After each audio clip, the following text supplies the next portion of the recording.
صبح کی پہلی روشنی نکل ہی رہی ہوتی ہے کہ اچانک وادی ہجر ایک دردناک گونج سے لرز اٹھتی ہے۔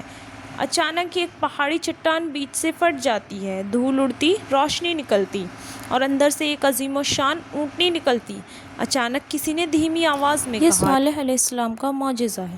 قوم عاد جب اپنے غرور کی وجہ سے برباد ہوئی تو جنہوں نے ہود علیہ السلام کی بات مانی، اللہ نے انہیں بچا لیا۔ عذاب کے بعد وادیوں میں ٹوٹے ہوئے گھر اور ہوا میں عذاب کا دھواں تھا۔ بچے ہوئے لوگ ایک دوسرے کو دیکھتے اور کہتے، شکر ہے ہم نے حضرت ہود علیہ السلام کی بات مانی، اگر اللہ تعالیٰ ہمیں پناہ نہ دیتا تو ہم بھی تباہ ہو جاتے۔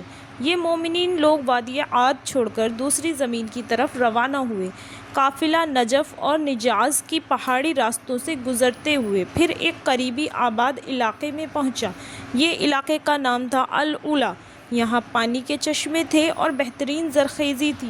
یہیں سے وہ قوم آگے بڑھتی گئی اور پھر ان کی اولادیں پہنچ گئی وادی الحجر، جسے آج مدائن صالح کہتے ہیں۔ یہی قوم سمود کا آغاز تھا۔ اللہ نے قوم سمود کو بھی قوم عاد کی طرح بہت سی نعمتیں عطا کی تھیں، لیکن پھر نعمتوں کا شکر کرنا بھول کر غرور آ گیا۔ وہ کہتے، ہم نے اپنی طاقت اور ذہانت سے یہ سب بنایا ہے۔ طاقت نے گمراہ کر دیا تو ان کا دل سخت ہو گیا، پہاڑوں میں تراشے ہوئے بتوں کو معبود بنا لیا۔ اب کیا ہونے والا تھا؟ ایک ایسی نشانی جسے دیکھ کر پتھر بھی پھٹ گیا۔ قوم سمود کمزوروں پر ظلم کرتی، ان کا حق چھینتی اور سرداروں کی مرضی کو ہی قانون سمجھتی۔ یہ سب یوں تھا جیسے انسان اللہ کی مرضی کو چھوڑ کر اپنی مرضی کا قانون بنا لے۔ بالکل قوم عاد کی طرح قوم سمود میں فساد، گناہ اور بےہودگی عام تھی۔ ان کا جملہ مشہور تھا، ہم پہاڑ تراش کر گھر بنا لیتے ہیں، ہمارے سامنے کون ٹک پائے گا؟ وہ نعمتوں کو اپنی طاقت سمجھنے لگے اور یہ بھول گئے کہ اللہ ہی دیتا ہے، اللہ ہی چھین لیتا ہے۔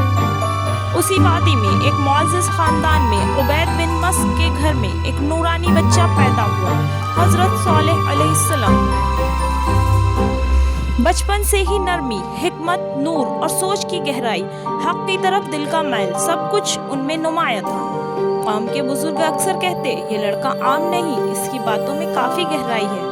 جب وہ جوان ہوئے، ان کا رویہ بالکل مختلف ہو گیا۔ دنیا کی چمک انہیں نہ کھینچتی، اکیلے وقت گزار کر اللہ کو یاد کرتے۔ پھر ایک رات اللہ نے انہیں نبوت عطا فرمائی۔ صالح علیہ السلام اپنی بستی میں گئے اور لوگوں سے کہا، صرف اللہ کی عبادت کرو، کوئی تمہارا اس کے سوا معبود نہیں۔ قوم کے سربراہ ہنس دیے اور کہتے ہیں، کل تو ہمارا عقل مند دوست تھا، آج ہمارے معبودوں سے روک رہا ہے۔ ہم تو تجھے نیک سمجھتے تھے، مگر اب تو ہمیں ان چیزوں سے روک رہا ہے جو ہمارے باپ داداؤں سے چلتی آ رہی ہیں۔ صالح علیہ السلام نے پیار سے سمجھایا، یہ وادی، یہ نعمتیں، یہ قدرت اللہ کی نعمت ہے، شکر کرو، شرک مت کرو۔ مگر قوم کا جواب تھا، یہ سب باتیں نہ کرو، اگر تم سچے ہو تو نشانی دکھاؤ۔ سربراہوں نے کہا، اس پہاڑی چٹان میں سے ایک زندہ اونٹنی نکال کر دکھاؤ، تب ہم مانیں گے۔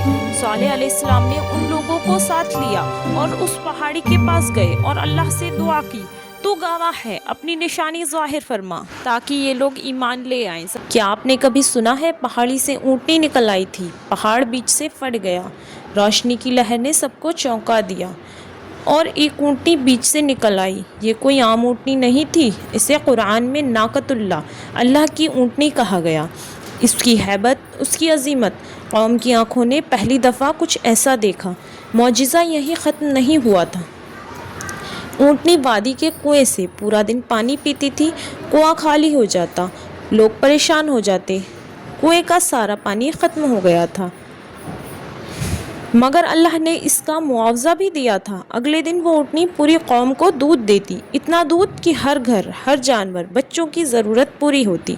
حضرت صالح علیہ السلام نے کہا کہ ایک دن اونٹنی کنویں سے پانی پیے گی اور اگلے دن تم سب پیو گے، مگر قوم نے اس امتحان کو بھی برداشت نہ کیا۔ تب کچھ ایسا ہوا جس سے انسان سوچ بھی نہیں کر سکتا۔ نشانی سامنے تھی، پھر بھی انہوں نے بغاوت کیوں کی؟ قوم عاد کہتی، ہماری آزادی چھین لی گئی ہے، اب یہ اونٹنی ہمارے پانی پر حکومت کرے گی۔ قوم کا غرور پھر سے ابھر آیا۔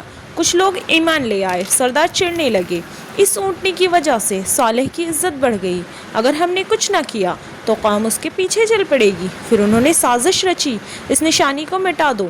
ایک امیر عورت بولی، جو اس اونٹنی کو مارے گا میں اپنی بیٹی کی اس سے شادی کرا دوں گی۔ رات میں اونٹنی جب پانی پیتی ہوئی واپس جا رہی تھی، قاتل پیچھے چلے، ایک نے تیر چلایا، اونٹنی کا پاؤں زخمی ہو گیا، پھر سب ٹوٹ پڑے اور ایک حملے میں اس نشانی کو قتل کر دیا۔ قوم چیخ اٹھی، ہم نے اونٹنی کو مار ڈالا، اب سارا پانی ہمارا ہے۔ یہی وہ جرم تھا جس پر عذاب کا وعدہ تھا۔ 3 دن پھر کیا ہوا؟ صالح علیہ السلام آئے، ان کا چہرہ پیلا، آنکھوں میں آنسو۔ قوم، تم نے یہ کیا کر ڈالا؟ اللہ کی نشانی کو قتل کر دیا۔ اب تمہارے پاس صرف 3 دن ہے۔ سرداروں نے ہنستے ہوئے کہا، عذاب؟ ہمیں تو کچھ نظر نہیں آ رہا۔ مگر پھر عذاب کا کاؤنٹ ڈاؤن شروع ہوا۔ 3 دن پورے ہو چکے تھے، اب کیا ہونے والا تھا؟ پہلا دن چہرے زرد ہو گئے، دوسرا دن چہرے لال، ہوا گرم، آسمان لال، تیسرا دن چہرے سیاہ، وادی میں موت کی بو، اور پھر فجر سے پہلے ہی آسمان لرزا، پہاڑ ہلے، زمین سے خوفناک آواز، اور پھر ایک ایسی چیخ کہ دل پھٹ گیا، روحیں جسم سے نکل گئی۔ قوم کے سب لوگ اپنے گھروں میں الٹے پڑے رہ گئے۔ قوم سمود ختم ہو گئی۔ صالح علیہ السلام کے کنارے پر رک کر کہتے، میں نے تمہیں سمجھایا مگر تم نصیحت کو پسند نہیں کرتے تھے۔ میدان صالح آج تک گواہی دیتا ہے، جب اللہ کی نشانی کا انکار کرو تو قومیں عمارتوں سے نہیں بچتی، ایمان سے بچتی ہیں۔ اگر آپ کو یہ کہانی پسند آئی تو ویڈیو کو لائک کریں، چینل کو سبسکرائب کریں اور آگے شیئر کریں، اور کامنٹ میں بتائیں کہ اگلی کس قوم کی کہانی سننا چاہتے ہیں۔